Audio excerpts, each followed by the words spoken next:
Hey everyone, welcome back. Small Business Stories. You know me, you know the voice, Dr. LL, aka Loralyn. And we are so excited to be kicking off season 6. I know, can you believe it? Almost 300 interviews later. That's right. Small Business Stories. Yeah, we've gone through a few pivots, a few name changes, but what small business hasn't? So that's just part and parcel. And we're kicking off January with a look at wellness and health and wellness because most of you all in our listenership, the entrepreneurs, the small business owners, the consultants, you do one or two things really well, but there's always room for improvement. That's why you come to our show to listen to these experts. And when we kick off a new year, one of the things that we probably all need to spend a little more attention on is health and wellness. So we've got Lily Kunning, founder of Haven Herbs. Hello, Lily. Hi, so glad to be here. Thank you for having me. Well, it was a little back and forth on my air. That was my pulp, but we've got it and we're kicking off the new year in stride, all kinds of things. So, talk to us. What got you into herbs and herbology and this growing field of interest for so many folks? Well, herbalism helped me when other things didn't, right? So twice, and then I was really intrigued. So when I was 32, I went into early perimenopause and I was having night sweats, I was cranky, so I went to see my doctor, my HMO doctor, what, right? And she was really dismissive. She was like, "Oh no, you're too young. That's not what it is. That can't be what it is." But she didn't do any tests. I didn't really feel heard.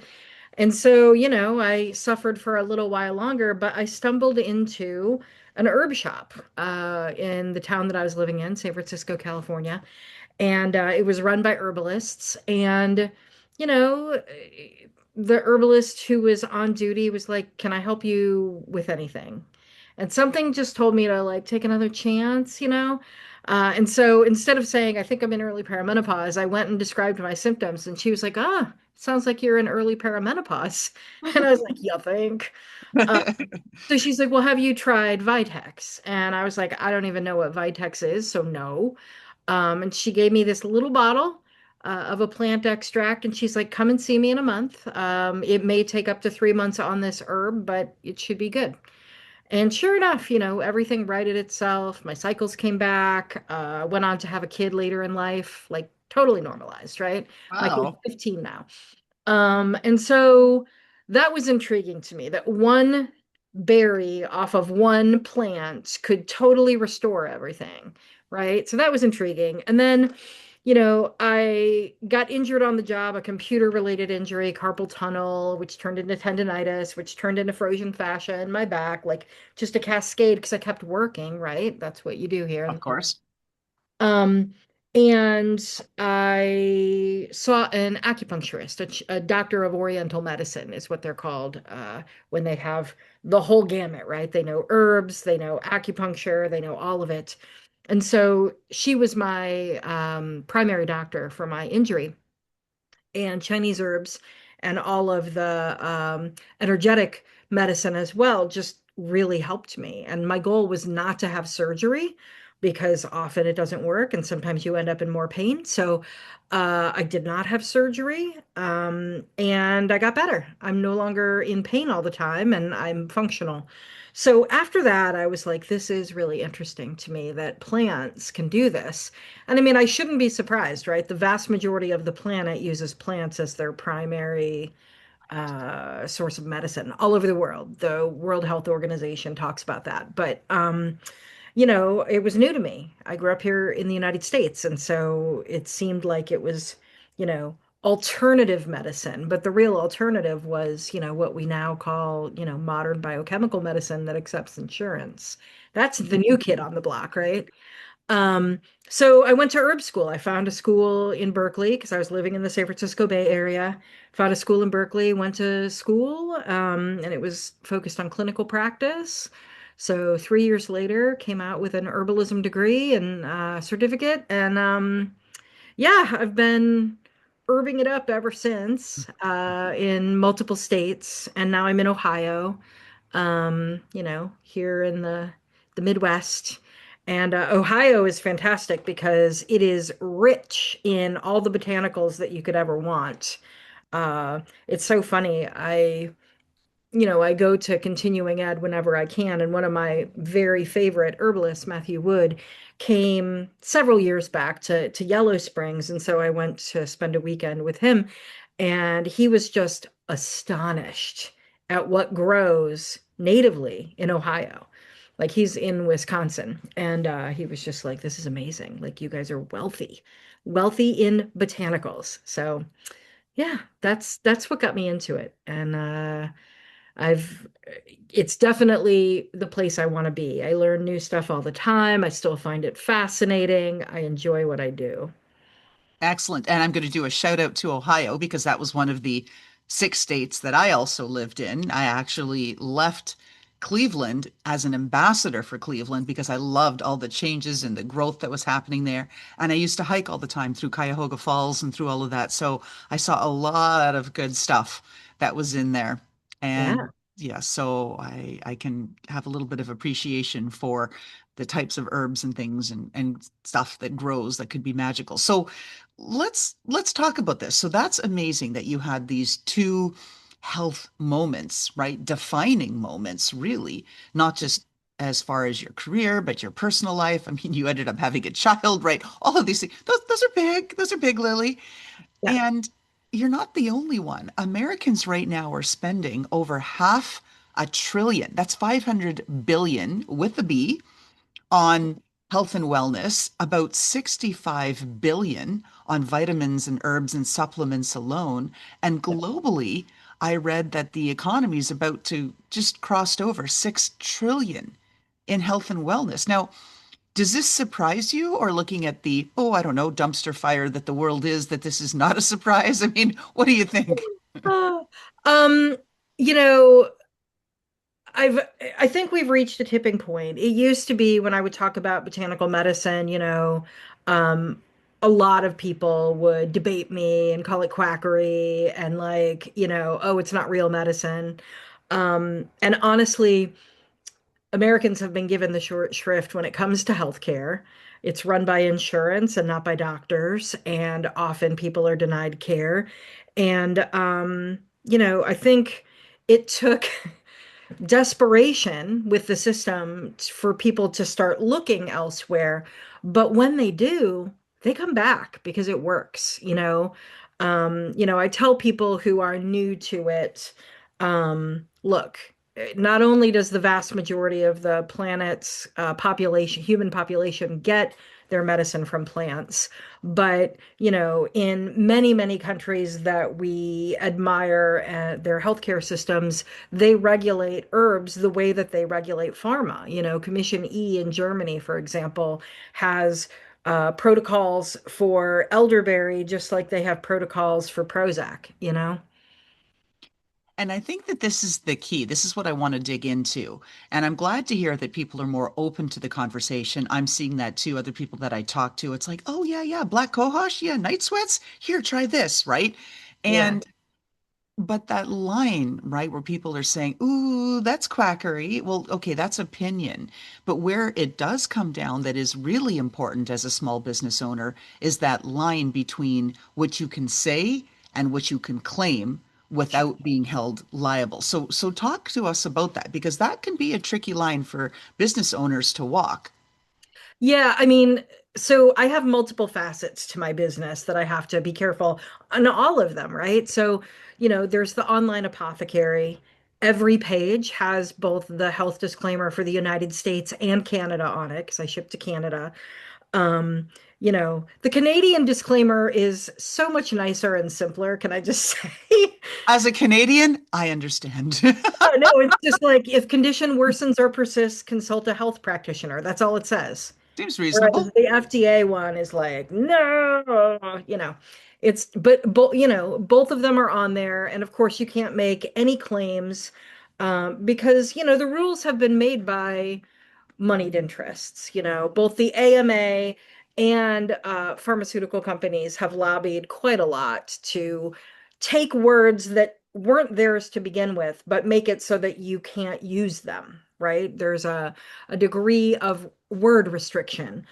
So I can't say anything cures disease, of course, nor would I, because the body is the thing that cures disease, right? We can help it along with, different kinds of supplementation, but yeah, so there's that. I have to be careful about that. I do consultations, wellness consultations, and work with people. And my specialty is folks that suffer from cancer or autoimmune dysfunction. And we work together. And I have to be careful about how I talk about things. And there's a whole document of understanding that they read and agree to before we start. And then I teach classes. And honestly, the classes, I've been an educator for a long time before I was an herbalist, but that's where a lot of my heart is because I can explain things to people. Even when I had a brick and mortar herb shop in Columbus, Ohio, I people would come in and I would ask them questions and draw out what they needed and make suggestions and explain things because most people it doesn't come second nature to them what they need. They need someone to help them. And so, through questioning with every customer, we would find the right solution for them. So it's always been like that. And really, I think where modern biochemical medicine fall short is not asking enough questions, not listening enough, and not connecting the dots in a holistic way, the way an herbalist does, right? So I was taught in Western herbalism, which is sort of the European canon, but since I was taught in the United States, and we're a nation of immigrants, it has included Chinese medicine and Ayurveda and Brujeria and like just all these other traditions from other countries have gotten mixed into Western herbalism in the United States. But I have always educated as part of what I do, and that hasn't stopped. And I still teach online courses. And also, I've started teaching in-person classes again since the pandemic, like, everything kind of shut down. And then I just didn't redo it. But now that I'm sort of rooted here, I found some really great venues of people who are very thirsty for holistic health information and herbalism and DIY. And yeah, so I've been teaching again. That's fun. Excellent. Excellent. Because like you said, that is what you do, right? You are an educator at heart. And Yes. so it's great that you found the forum to be able to continue to do that. Yeah. Let's roll it back to a comment you made where you said, when I had a brick and mortar in Hmm. Columbus. So Yeah. where are you now with that? And how are you still able to provide that excellent customer service and indulging the curiosity of your clientele? How's that working out now? How are you approaching it? Yeah, so we have an e-commerce store and honestly I miss having customers face-to-face connection and things like that, but I will say that all of my former customers of the brick and mortar are still fans of the online store and we communicate back and forth and I go above and beyond to try and create a um, excellent customer experience, right?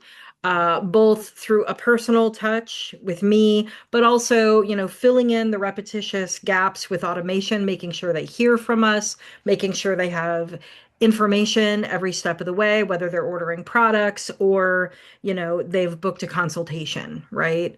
Um, all of that happens. It's just harder work because you don't have that, you know, Hmm. meat space interaction, right? Um, but I do work hard on that, and I think about that a lot. So yeah, so there's like a lot of different places, and one of the things that I did this year actually was invest quite a bit of money into building a custom CRM solution so that everybody that I come in contact with, regardless of why, is in there, and it enabled me to connect the dots. There were some people in there, like I imported an old student list from a class that I taught before the pandemic. And for the first time, I was able to see, like, oh, yeah, they've stayed in touch. They've been a customer and they've taken this online class and they went to one of my webinars. Like, when I imported all the lists from all the places and it was all finally in one spot, it was so valuable. I got to see, oh, Right. these dots are connected still. Like there's still a connection that we have. And so I was able to appreciate the people that are either clients or customers or students so much more, right? So yeah, so I invested a lot in that tech in order to make sure that nobody fell through the cracks again and that I had all the dots connected. And that is a big expense. And I know it's not without frustration either. It's so much back and forth. It's does this work? No, this bloody thing doesn't work that way. And then, but I love hearing happy customers at the end of it when you say, oh, okay, great. Right. And not my customers, but just customers in general, clients who people, entrepreneurs who have worked with an automated tech solution and have been able to make it to the other side because so many people give up along the way Oh because yeah. it is difficult, it is expensive, it is frustrating, it's a lot of back and forth. But when you get it, as you say, then wow, you can get all these insights from your clients, right? It's huge. The outcome's worth it. So keep going, people. Keep working with that automation. Yeah, if you can continue with the slog, I know so many people that have stopped. Yeah, But it is really worth it. And I honestly, I see so many business owners that get into whatever they're doing because of a passion project, because they're so, into baking or they, make something. They're an artist. But when it comes to the business side of things, it falls apart because they haven't built that solid business foundation. And it's not what we get into the business to do, right? To count numbers and build, workflows and things like no, that, right? no. Um, but honestly, like it's so much smoother now. Like I invested a chunk of money and a bunch of my time. It was like 3 months of work, Yeah. but it totally made a huge difference in my business. Things feel easier now. Yeah. So Good, good. Because I think that's the thing too. It's really easy to fall into the I am overwhelmed as an entrepreneur, small yeah, business owner. I know we use them, whatever, back and forth all the time. I know that there's differences, but it's hard. You are fighting so many battles all at once. it is. And honestly, like the thing that I told some friends of mine that got into, running their own business, I said, because they also said, I'm overwhelmed. I don't know, la, la, la. I'm like, there's always going to be a to-do list. You will never have zero to do. Just get used to it. Ride Right. the wave, like figure out your priorities. You get to set them because it's your business and, make it happen. Pick 3 things every day that you're going to do. And those are the things. And, you do the 3 things and you feel accomplished. But if you're only looking at your humongous to-do list, you're never going to feel accomplished. You're never going to be satisfied at the end of the day because there's always something else. So, keep that on the long-term project page and on your daily page, 3 things. Yeah. That's exactly it. Because you and I and so many of our listeners were the little ADHD squirrels, right? And squirrels, we like to collect acorns. And we've got this to do, this to do, this to do, this to do, this to do. And everybody has a different method. I Yeah. look at my ridiculous to-do list every day. Same thing. I don't go for three. I go for my top one and two. What are the two things that are raging infernos and are going to singe my nose hairs off? And I look at those and like, those are the things I need to do. And if I get those done, woo, right, it's a good day. Yeah, yeah, yeah, yeah. No, I do like at the beginning of the week, I do my weekly plan. These are the things that I need to get done this week. And then I like put them in the different days of the week, no more than like 3 major ones. Plus, you got the meetings and the events and all that stuff that you got to do. Um, but yeah, that has helped my brain cope a little bit. Being able to, I'm a super planner, like I plan, plan, plan. Yes, you are. Um, Months and months in advance. Oh yes. Quarters. Well, my 2026 planner has things for December in it. It's just what it is. especially since I have, the cyclic kind of, annual year, like what is my marketing plan for Haven for 2026? And I plot all that, when do I have to have that lead magnet done? When do I have to create that video? When am I recording a podcast? All of those things. They need to be plotted, otherwise they won't get done. Bingo, bingo. Oh, yes. Like I've gotten better at that because I've realized, wow, Loralyn, you can't do it all in your head. It, Oh gosh. I've crossed that point. It doesn't work, even though I still try to, today, case in point, but there we go. Right. It's every once in a while you're like, okay, let's not do that. Let's talk about timelines because in general, clients I find are getting a little bit more demanding in the sense of, hey, I bought it, I want it. We've gotten so used to instant gratification and I ordered it. Why isn't it delivered by drone yet? It's been an hour, right? We're in that kind of Yeah, mindset. thanks, Bezos. Right, right, right. Yeah, exactly, right. Yeah, And so I think about that and I think about how herbs and how they take time to work is part of that onboarding document that you share that says, hey, clients, things take time. Don't expect results overnight. Or do people have the expectation that, no, no, I'm coming in. I understand, how this could work. I'm going to give it a few months. Talk to us about mindset and timing because a lot of business owners struggle with that with whatever service they provide. for sure, for sure. With widget fulfillment, we fulfill it right away. But with expectations around helping people with a custom formula and consultations, or how long they were going to need to take things, or how often they're going to need to take things to get results. Like, I'm all about proactive communication, right? I do that. And I respond also because not everybody's going to read my proactive education, but like I have a whole FAQ. This is how tinctures work, right? This is how you take turmeric tea paste to make golden milk, right? Like I have all of that set up in advance and I can refer people to it. Um, but like I'm gonna take time and explain things.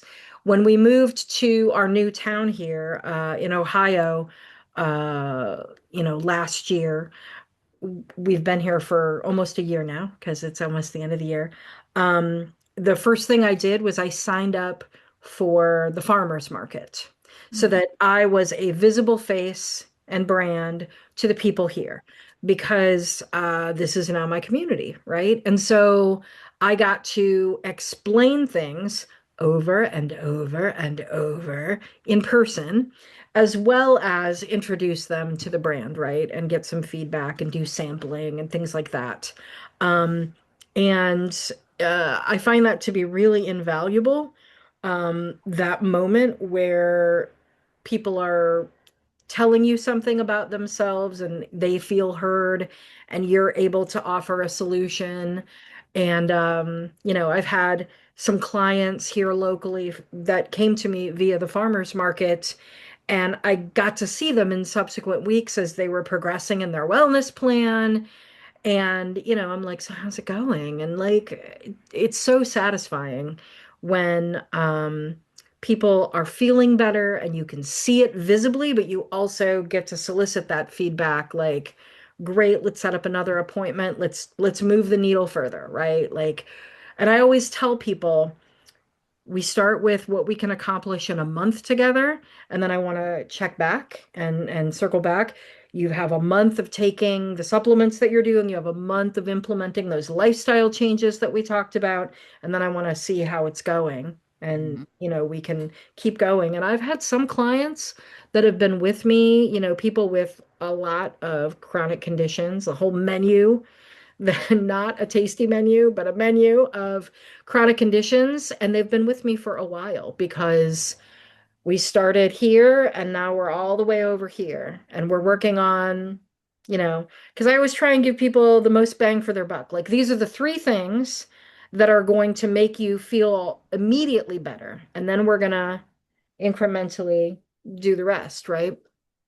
Um, it's really about checking in, being proactive with your communication, no matter how you're interacting, whether it's a client or a customer, and making a difference in addressing their needs, you know? Like I always find that I do a better job when I have the mindset of being of service to someone, right? Like that is what I'm doing. Whether I'm selling a product or I'm doing a consultation, my job is to be of service to this person and help them with their issue. That's really, yeah. That is what it's about. I recently got a client for her small business glow up because she said that she had gone to a couple of marketing agencies and asked for things. They're like, oh yeah, yeah, they're there. Just sign the check here. Yeah, go do. Yeah, we got this. And she said, but no one's listening to me. And so I Yeah. listened. And so that's the kind of thing I think that people are really looking for. We want that extra touch. We want to feel comforted because so many of us have been taken advantage of in Oh, our heck yeah. journey of small business ownership and entrepreneurship, right? It's Definitely. crazy. I've been there. And honestly, like, you know, the one thing that I will say is taking the time to establish a relationship with your customer or your client, making sure that they feel heard and that they feel that connection. That was my main concern when I did all the automation, right? When I got the fancy CRM built for me and all that, I was like, I want to design that workflow myself. I want the language to be mine.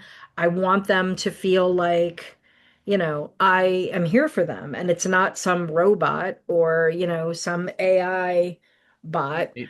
I want it to be heartfelt and Lily, yeah, I want it to be me. Yeah. yes. And so I think that's important too. Like it was important for me to automate in order to scale, but it was also really important to me to make sure people feel connected. And I think that's a key message that you can have both, right? You can have your cake and eat it too.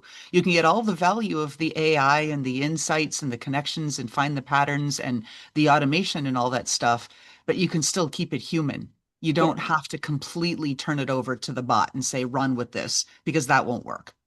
Yes. And that's what I try and tell people. Like I have an online course where I'm teaching healers to be good business people, right? All the finance and operations things that they need. And that's what I try, that's the message I try and deliver. It's like, you're here because you want to help people, right? But you need help to do that. And so we need to build that solid foundation. You need to know your numbers. You need to understand how your business works and where your customer touches your business. Like all of those things are important. Otherwise, you just have a really expensive hobby. Bingo, bingo. That's so true. Oh my goodness. All right, back to some herb stuff.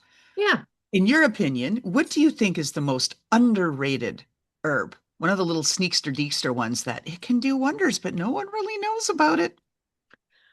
My favorite herb, which is so humble and the leaves are like super tiny, is thyme. Thyme Oh, is vulgaris. yes. Thyme is not only tasty, but it kills more pathogens than bleach. And so they've started to make hand sanitizer just out of thyme, not out of alcohol or anything. You don't need it. Um, and you can ingest it. So it's good. So I always include thyme in my sort of oral immune system preparations for the cold season.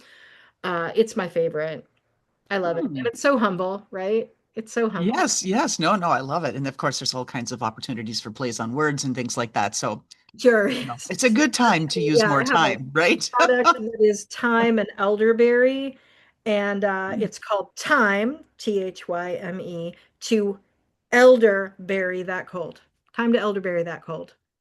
Clever, clever Lily. Yeah. They have ridiculous product names. I don't know if you check them out at all, but Yes, but that's what makes it fun. One of the yeah, makeups that I really, oh my goodness, I forget what it was now. Not benevolent or beautiful cosmetics, something. And they were the first to really have crazy names, and it just makes it so right, fun. right. Benevolent makeup, I think it was. Oh no, I don't remember now. Yeah, no, I make people giggle when they're like, I have a UTI, and I'm like, here you go. You're in it to win it. That's the name of my solution. Yeah.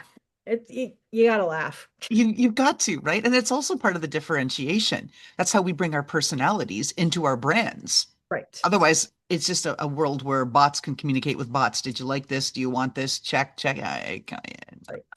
No, no, Right. no, no, no, no.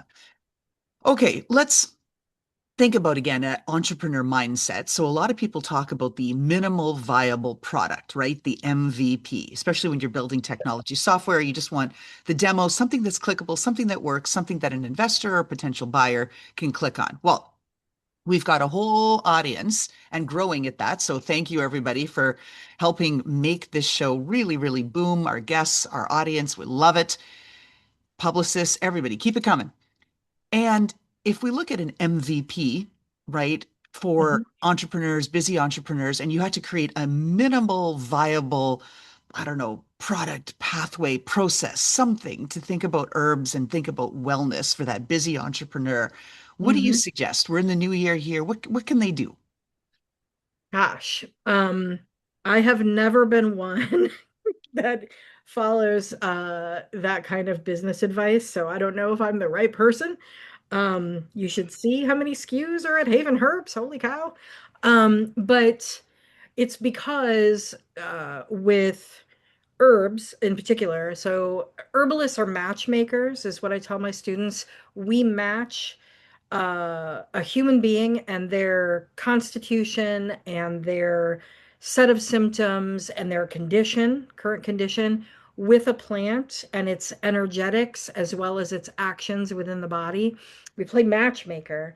And so, um, for example, two different people have come to me with a diagnosis of eczema. One Mm. of them has dry, scaly rash that itches and it bleeds when they scratch it. And another person has a wet weeping rash, but both of them were given the diagnosis of eczema. And you're not going to give the same plants Oh, to those two people, right? They're very different. And so for me, if I'm telling healers out there to do a good job and limit the SKUs, I'm telling them to listen and formulate custom. That's what I'm telling them because doing what I did, having like an over-the-counter kind of apothecary, which it's a very different kind of formulation in addition to the custom, you end up with hundreds of SKUs because not everything is good for everybody, you know? yeah. Um, so I think about what are the issues in your area.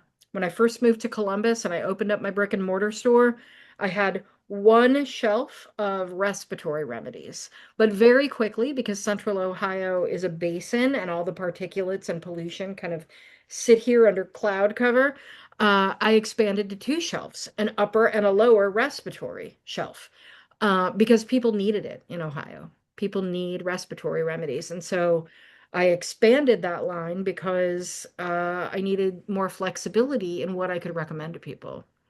So Got many it. So SKUs.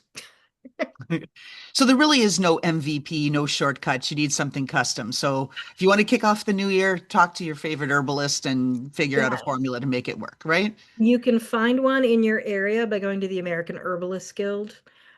We do have a guild. We don't have licensing in the United States for herbalists, but we do have a guild that makes sure that you're seeing a practitioner that's well educated. Yes. There you go. That's key. I mean, look at the years it took you to complete your certifications and degrees and get all of that, a few years invested, plus all of the learning that goes around that. It's not just, hey, I showed up for school, got the degree, click, I'm done. There is no done, right? Like you said, you keep learning. Oh yeah.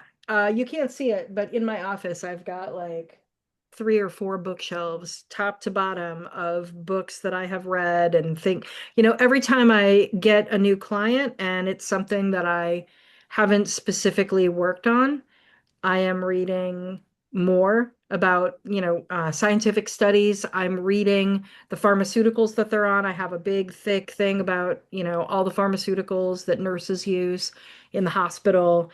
I learn every week something new, right? So, yeah. I think we have to as entrepreneurs. If we don't keep learning, give it up, right? Yeah. Otherwise, it's just, like you said, you're just making the widgets. You're a factory worker. That's what you Oh, are. I You make agree. widgets. Yes. You're not serving the needs as they change, and you're not learning and growing as an entrepreneur. Yeah, I've had a lot of learning and growth in 2025. I'm ready to kind of slow it down for a little bit. Full right now. Oh, sure. I remember seeing a mug that I almost bought for somebody for the holidays, and it said, "Oh, great, another freaking learning experience." You know, Right? That's just it. That is about it. Every day, something on fire, something burning. right? Yes, yeah, trying to learn from that. Yeah, yeah, I get it. That's where it is. All right, as we're getting to the end of our podcast, Lily, what bit of other advice do you want to give folks as a small business owner? You've Mhm. done the brick and mortar, you've done the education, you've done the and are doing the online commerce. So you kind of done a lot of it, and you were at the early stage, really a lot of evangelism into herbalism and stuff. You got in early days where people were a little more skeptical than they are now, right? Hello, $6.5 trillion global marketplace in wellness. Yeah. What do you want to tell folks? Um, Learn your business, right? In my business of wellness, there are a lot of people out there that are just trying to make money and they will sell things to people and give them false information about what their product does. And it dilutes the potency of what plant medicine can do. And it infuriates me, right? I don't like people being taken advantage of. So I would say learn your industry, whatever it is, learn it well, and operate with integrity.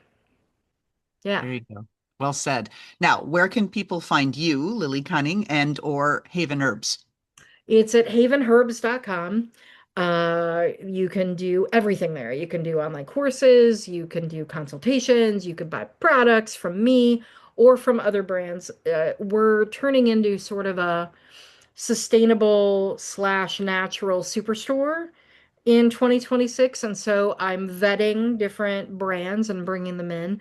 I already carry one of my favorites, which is Wish Garden out of Colorado, and Plant Therapy, which is an aromatherapy company.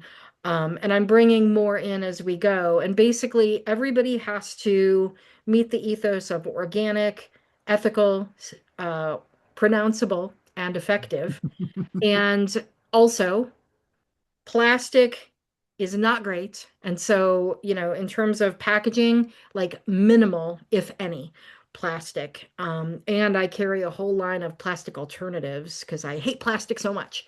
Um, Go to my grocery store with my little mesh bags for my produce and all of that sort of stuff. Yes, yes, I am exactly. there. Yes. Yeah, havenherbs.com is where I am. That's my Excellent. Excellent. Excellent. And we've got some other podcasts coming up. Power of Elderberries, all natural and all that stuff. Jessica Lowry, wonderful guest that we've also had on the show. So you two might want to connect. Happy to make that connection. But our signature question is we wrap up with Lily Cunning of Haven Herbs. Lily, if we got to look in that closet of yours, and there might be some footwear or an accessory, something that screams, I am Lily Cunning. And I feel like $1 million when I wear it. It just personifies me, my brand. What are we looking at? I have a thing for sustainable fashion, and so Um, I always am looking for things that sort of keep things out of landfills. And I have a purse that's made from recycled billboards and seat belts. And I have a raincoat that uses little toggle closures that people repurposed old tires to make the toggles. Um, and then they waxed the canvas to make it rain repellent. Like, I'm always looking for stuff like that. I know it's dorky, but it's totally my jam.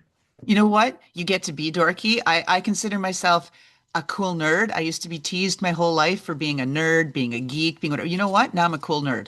And I Yeah. celebrate other dorks and stuff. And that's part of what this show is. We were all the dorks and geeks and all of that. And now look at us. Yeah, there.